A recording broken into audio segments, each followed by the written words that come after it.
What's up, y'all? Welcome to Tabletop Bros. Today we're going to be breaking down the Christmas Battleforce for the Tau Empire. Taking a look at the points inside the box, where to go from there to get to 1,000 points, and then also a potential 2,000 point army. So getting started here in the Retaliation Cadre Tau Empire Battleforce Christmas box. We've got one commander, which is somewhere between 80 and 95 points, depending on which variation you build.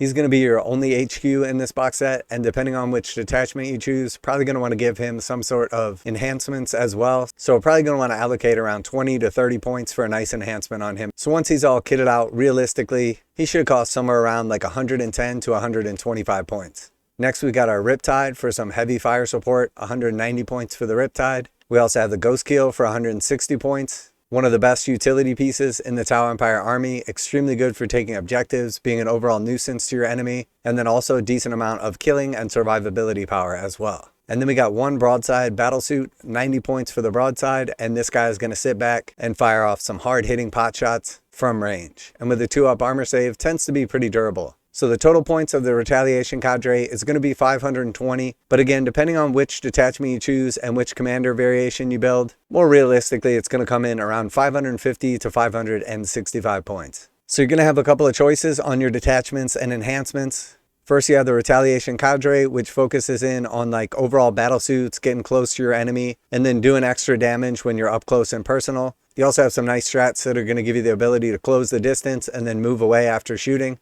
And then we have Montka and Koyan. These detachments are sort of like inverse of each other. One of them is going to give you buffs in the first 3 turns of the game, and then the buffs go away in turn 4 and 5. The other is going to give you buffs in the later game, starting on turn 3 and lasting till the end of the game. So depending if you want to play more aggressive or if you want to play more passive initially and then aggressive towards the end, you may want to pick either Montka or Koyan. And then depending on which one of those detachments you go with, you're going to have the ability to give a lot of your units lethal hits, sustained hits. You're going to have some up-down shenanigans or the ability to do mortal wounds. So lots of different options. The real question is, do you want to build more of a mechanized list and focus in mainly on the suits? Do you want to add in some Kroot to your army, some fire warriors, etc.? But the fact of the matter is, this box set doesn't come with any marker lights, and marker lights are an integral part of the Tau Empire and the synergy that they provide for each other. So let's take a look at what we should add in next. So you got a lot of different options as to what to add in next, but Tau Empire has some really good characters. Commander Farsight is a crisis suit epic character. He's 95 points. Shadowsun is a stealth suit epic character. She's 100 points. And then Darkstrider is like your typical foot character, but he's going to block out deep strike for 12 inches with a null zone. So he's really good at 60 points. More often than not, in most Tau competitive lists, you're going to see all 3 of those characters. So I would definitely want to add them in. And next we're going to take a look at the Tau Empire Combat Patrol. Another great way to save some money on a new army. The Tau Empire Combat Patrol is going to be one more commander. Again, you'll have various build options. You're going to get one squad of Breachers, they're 100 points. You have one Devilfish for 80 points, and then you have a squad of Pathfinders for 90 points. So all those units are going to pair really nicely with your existing army. And if we put in all this stuff, one Combat Patrol, and then all 3 of these special characters, that's going to give us another 605 points for our Tau army. So realistically, if we're looking for a 1,000 point army, I think the way to go is one of the Retaliation Cadre Christmas Battleforce box, one Tau Empire Combat Patrol, and then probably like 1 or 2 of these special characters. And that should give you right around 1,000 points, depending on what detachment and enhancement you take.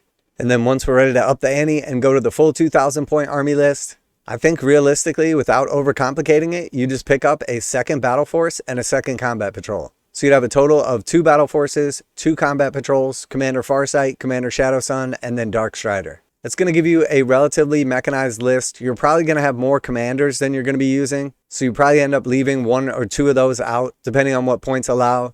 You may also decide that you want to add in something like some stealth suits, or potentially something like some Piranha. There's a lot of other good stuff like crisis suits that you could add in. But again, it's going to depend a lot on what detachment you take, what type of overall build you're looking for. But I think realistically for me, if you're looking for a simple but competitive Tau army with a decent amount of diversity, I think 2 battle forces, 2 combat patrols, Farsight, Shadowsun, and Darkstrider is going to give you a really nice list. You're going to have a lot of synergy with your marker lights. You're going to have a decent amount of mobility, a decent amount of firepower, a little bit of close combat support from Farsight. You're going to have a little defensive capabilities from Darkstrider and his deep strike bubble. And the only thing that you're really going to be missing is probably some crisis suits. So I do really like this Retaliation Cadre box. I think it's going to be extremely popular. It's loaded up with all the stuff that most Tau Empire armies are taking. Also, the combat patrol for the Tau Empire is extremely good. It has great synergy with the Retaliation Cadre Battleforce box. And without getting overly complicated, I think it's completely viable to pick up 2 of each, add in a couple of the epic characters, and then go from there. And if you're not sure exactly which detachment to go with, there's nothing wrong with trying out the various different detachments, running some test games with your friends, seeing which detachment rules you really like, what stratagems benefit you in most of your games, or what overall matches your playstyle and what you want to do with your Tau Empire. I do think this is a really good box set. I think it's going to be extremely popular. There's some nice savings in this box set, and I think a lot of people out there that are looking to get into Tau are probably going to want at least 1 or 2 of these. So if you enjoyed today's video, if you got some value out of it, hopefully by now Tabletop Bros has earned your subscription. Let me know down in the comments what type of Tau Empire army you run or what you're looking to run.